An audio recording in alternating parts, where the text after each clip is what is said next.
Σήμερα, 2 Απριλίου του 2025, έκανα την καθιερωμένη μου πρωινή μέτρηση ζαχάρου και είχα 94. Αυτό δεν είναι ούτε πάρα πολύ καλό, ούτε και πάρα πολύ κακό. Είμαι σχετικά ευχαριστημένη όταν το πρωινό μου ζάχαρο είναι κάτω από 100. Για κάποιον βέβαια που κάνει διατροφή κέτο σχεδόν 9 μήνες, θα έπρεπε το πρωινό ζάχαρο να είναι και κάτω από 90. Αλλά για κάποιον που είναι σε προδιαβητικό στάδιο όπως εγώ, αυτό το 94 είναι ένα ασύλληπτο νούμερο. Υπήρξαν φορές που είχα 83 και φορές που είχα 125. Ο λόγος που ανεβαίνει το πρωινό μου ζάχαρο πάνω από 100 είναι διότι έχω κάνει πολλά λάθη και κάποιες μικρές ατασταλίες που θα εξηγήσω εν καιρό. Σε πρώτη φάση θέλω να πω ότι στη διατροφή αυτή μειώνουμε δραστικά τον υδατάνθρακα και δίνουμε περισσότερο βάρος στην πρωτεΐνη και το λίπος. Οπότε σε κάθε περίπτωση δεν τρώμε ψωμιά, ζυμαρικά, ζάχαρη, αλεύρι, ρύζι, μέλι, φρούτα και κάποια λαχανικά όπως πατάτες, καρότα, κρεμμύδια, παντζάρια, ντομάτες που έχουν υψηλό γλυκαιμικό δείκτη. Επίσης, σε καμία περίπτωση δεν αγοράζουμε επεξεργασμένα προϊόντα, τρώμε όσο γίνεται πιο απλά και πιο απλές καθαρές τροφές. Δίνουμε βάση στο κρέας, το αυγό, το ψάρι, τα θαλασσινά, τα εντόστια, το ελαιόλαδο, το αγνό βούτυρο, αγελάδα, σιπρόβιο ή κατσικίσιο, όχι μαργαρίνες, όχι σπορέλαια και κυρίως πράσινα, φυλλώδη, λαχανικά και μπρόκολο, κονουπίδι, κολοκύθι, αγκούρι και λιγότερο μελιτζάνες πιπεριές. Ξηρούς καρπούς και γαλακτοκομικά με μέτρο και από φρούτα μόνο τα χαμηλού γλυκαιμικού δείκτη όπως φράουλες, βατόμουρα, μύρτιλα, ίσως λίγο ξινόμηλο, αβοκάντο, ελιές κλπ. Αλλά όλα αυτά σε πολύ μικρές ποσότητες. Όσπρια δεν τρώμε καθόλου, έχουν πολλούς υδατάνθρακες και αν και θεωρούνται πολύ υγιεινά, εντούτοις δεν είναι και πολύ υγιεινά. Θα το εξηγήσουμε και αυτό εν καιρό. Σε κάθε περίπτωση τα όσπρια δεν βοηθούν στην απώλεια βάρους. Τελεία.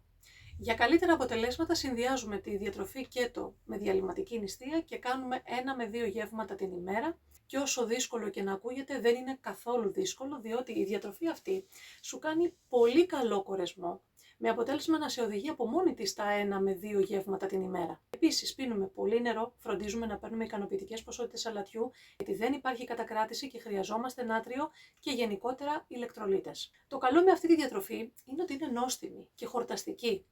Το κακό με τη διατροφή αυτή είναι ότι περιορίζει ένα μεγάλο εύρος τροφίμων που ανήκουν στους υδατάνθρακες. Ωστόσο, τι είναι πιο σημαντικό τελικά? Να τρως λίγο απ' όλα άπαχα, άνοστα, να μετράς τις θερμίδες και να πεινάς ή να τρως νόστιμα φαγητά και να χορταίνεις ακόμα κι αν στερείσαι κάποια είδη τροφών? Σε κάποιους ανθρώπους δουλεύει το σύστημα των 5 μικρών γευμάτων.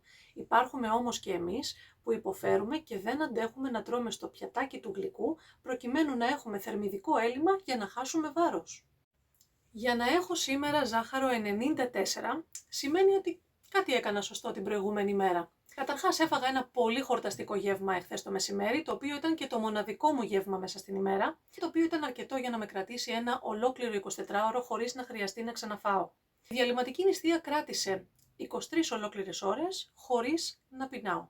Μπορείτε να το φανταστείτε όσοι κάνετε συμβατική διατροφή? Εγώ όταν έκανα συμβατική διατροφή δεν μπορούσα να το διανοηθώ. Τώρα όχι μόνο καταφέρνω και κάνω ένα γεύμα την ημέρα, αλλά έχουν υπάρξει φορές που έχω κάνει και 48ωρη νηστεία. Πιστέψτε με, δεν παθαίνει τίποτα ο οργανισμός όταν κάνει πολλές ώρες νηστεία, το αντίθετο, μάλιστα είναι πολύ ωφέλιμο, ειδικά όταν κάνει ketogονική διατροφή, διότι έχει σταθερή ενέργεια από την κατανάλωση λίπους και όταν παίρνει ενέργεια από τη ζάχαρη και τους υδατάνθρακες γενικότερα έχει συνέχεια πείνα, διότι αυτή η ενέργεια εξαντλείται πολύ γρήγορα. Ποιο ήταν τελικά αυτό το γεύμα που με κράτησε όλο αυτό το 24ωρο χορτάτι? Ήταν ένα πιάτο σούπα από πόδι μοσχαρίσιο, 5 αυγά τηγανιτά στο βούτυρο και φιλέτο μπούτι κοτόπουλο μαριναρισμένο με μπόλικα, μπαχαρικά και ελαιόλαδο και ψημένο στο air fryer.